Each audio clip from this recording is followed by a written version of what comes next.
Hey guys, what's up? This is going to be a reading today for Aries, the zodiac sign of Aries. So Aries, Sun, Moon, Rising, Venus, any placement you want to watch for, or first house, which is more or less how I'm reading the cards. I'm not going to get into the astrology of things too much. Because there are plenty of astrologers out there. You can go check that out. But I do want to mention, and I encourage you to, but I do want to mention that if you are looking specifically for your sun, moon, or rising and your place in Aries in the first house, then this is a partial solar eclipse happening in your 6th house, which is Virgo, okay? So it's happening in the sign of Virgo, which Virgo is an earth sign. It's about being grounded. It's about the details. It's about cleaning things out. It's about health, things like that. So you could find yourself dealing with some of those things, but take that however it resonates. But eclipses generally do require us to cut something out, which is the reason that I'm bringing it up. So it could be something that you need to cut out in regards to those things that I mentioned, or something completely different. It's going to vary depending on who you are, where you have Aries, and how you're looking at this. So definitely take what resonates, but leave the rest behind. I don't have any specific spirit guide messages today, but what I am going to do is, or even like necessarily downloads. So what I'm going to do is we're going to pull, because we just went through the full moon lunar eclipse in Pisces. So I'm going to pull a little before and after for the Pisces eclipse. And I've got a couple oracle decks out here as well. And I'm going to keep it kind of short, not too long, hopefully. So if that's something you're interested in, stick around.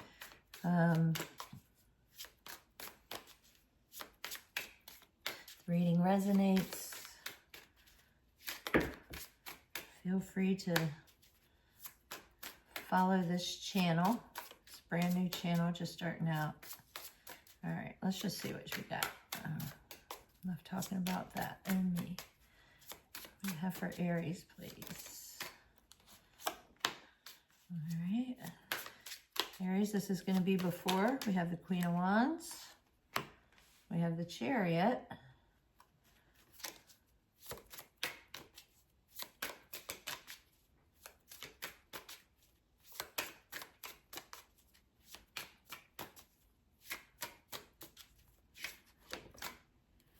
And the Two of Cups. So it looks like going into or before this eclipse season, or before, maybe just before the Pisces eclipse, you could have been, looks like trying to take some traveling, making some sort of movement towards, I'm going to assume Aries, this Queen of Wands is you, whether you're a man or a woman, but it's a nurturing fire energy. So this is passion. This is strong passion. And the Chariot is aligned movement, and the Two of Cups is aligned partnerships. So it looks like you are taking some sort of movement towards some sort of partnership or relationship of some sort. Now, Pisces would be your 12th house. You may not have told anyone about that, if this was prior to the Pisces eclipse, or if this is going on now and it's, it may not be related to any of that at all. But let's go ahead and pull some after and see what the after tarot has to say.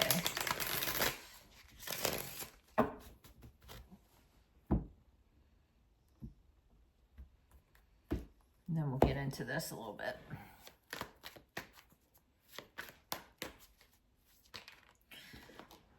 Okay, so after tarot, we have the Ace of Swords and the King of Pentacles coming out. And, oh, that's It's not supposed to be in there, but that's interesting. That might be a message. Page of Pentacles.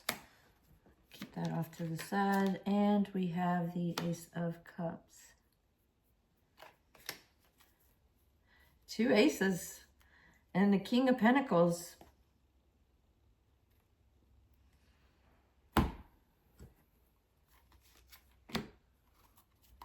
We had the Magician over here, and then we had this odd Page of Pentacles that belongs to the before and the after tarot. So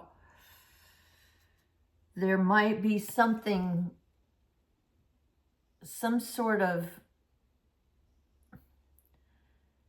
energy that maybe isn't quite grounded enough yet, even as you come out, that you'll want to pay attention to. That's sort of the way that I'm reading that, okay?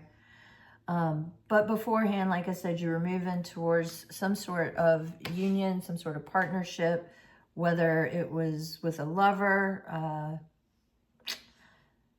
It's unclear, but we do have the Ace of Cups in the outcome. So if it is a lover, well, whether it's a lover or not, it looks successful. But because it is specifically the Ace of Cups, I'm feeling like for a lot of you, it really was. Could be another earth sign with the King of Pentacles showing up here.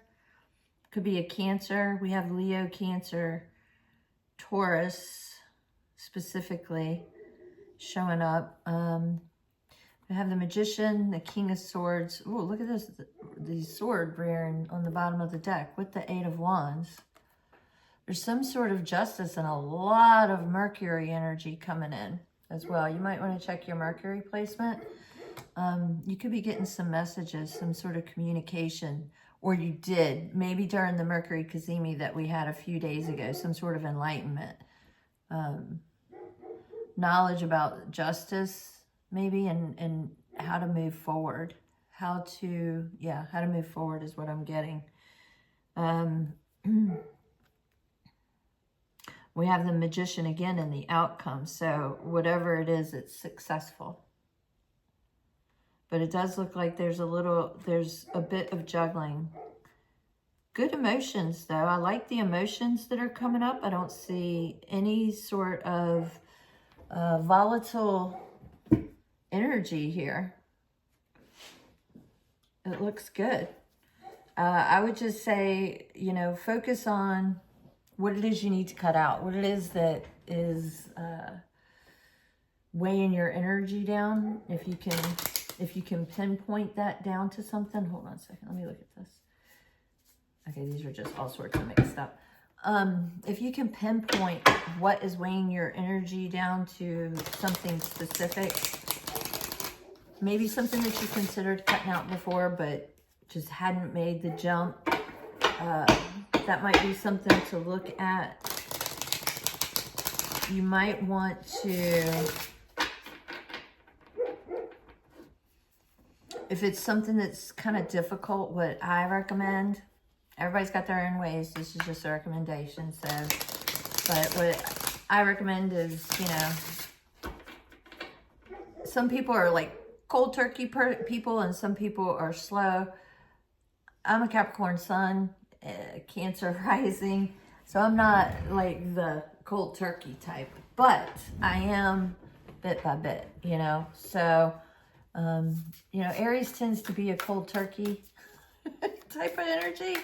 So that might work best if you're looking at this as to where Aries is in your chart.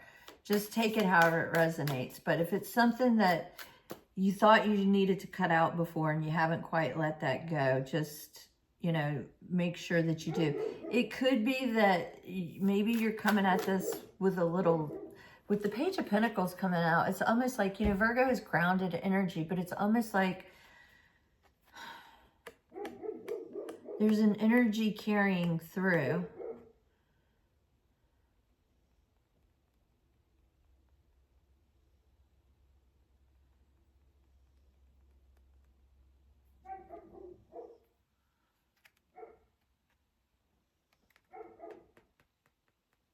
It could be in regard to these messages. Pages also represent messages, children. Could be something to do with a child as well. an issue that you're working through with a child.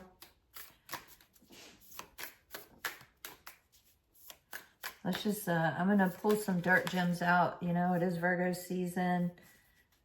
So let's see what type of messages we get from here for you. I'm going to get I'm going to get 3, and then we'll see what we get. We have kelp. Strong water energy, going with the flow. Salty womb type energy. Number 22 could be of importance to you. We have mimosa. I actually have one of these trees out here. It's kind of cool. I'd never seen one before. And we have aconite.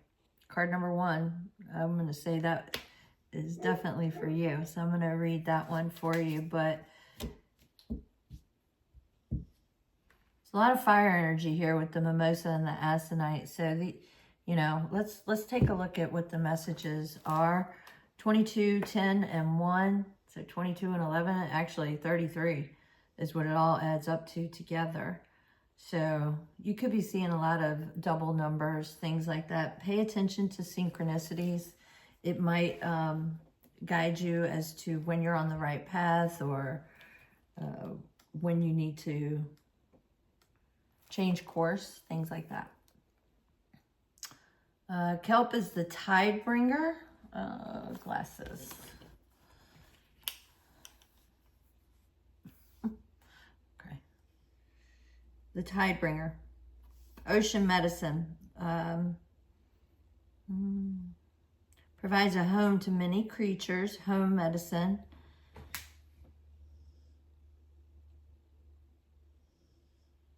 This is how we can see our ocean medicine friend as an umbilical cord to belonging. If you need a sense of home or togetherness, call on kelp to weave you into the web of place.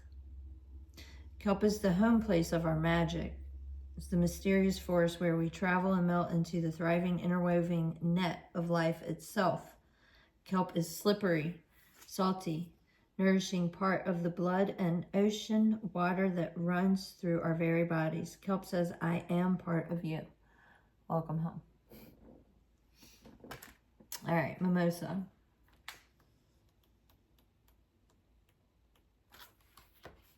The polisher of radiance. Oh, you might be feeling very radiant. Mimosa, the glorious, effortlessly showy, radiating both buoyancy and care. Mimosa is the bright light and twinkling confidant you have been waiting for. Mimosa's gifts are those of duality and nuance. For those who feel sunken low in their heart, dark under their eyes, slow and struggling for that spark that drives them forward. Mimosa has the feathery swing of a mountain breeze. The fabulous firecracker of the mimosa flowers moves upward, dancing in the wind, sparkling in your depths. Mimosa will twinkle in the caves of despair, acting as the gliding kite for your wallowing spirit as you follow their irresistible glow. Mimosa creates the stability for your dreams to become realized without inhibiting the spontaneity and freedom of your imagination. Mimosa is a grounded and bright friend, the dependable, stalwart mountain, and the breeze dancing on its edges. It's giving me really strong Aries energy, for sure.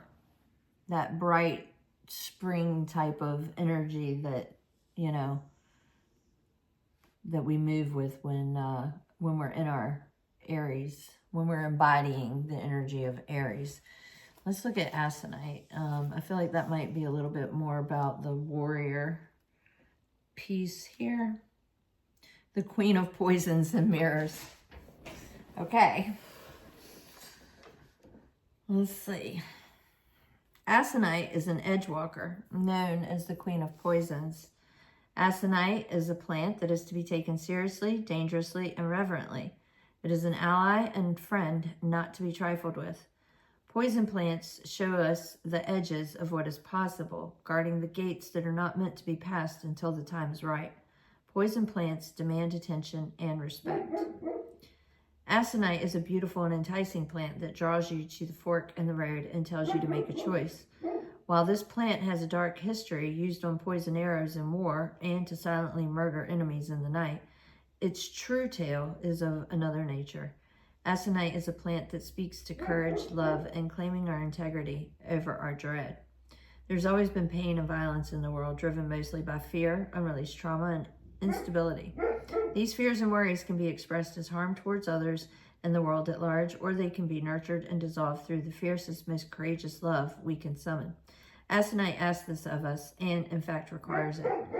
Sometimes referred to as the scorpion's tail, aconite is a lightning strike, a warning.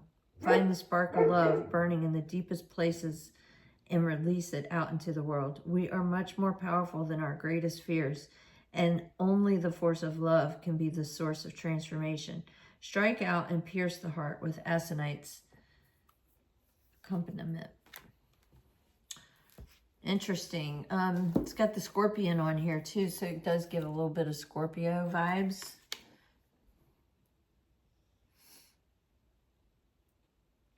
Definitely getting those double numbers with the 10, the 22, and the, you know, just 22, 11, 33. So you basically kind of have 11, 22, and 33 here. Plus you have the two aces.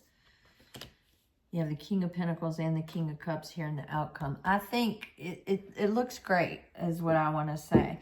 The only thing, I mean, I don't see any negative energies here. You know,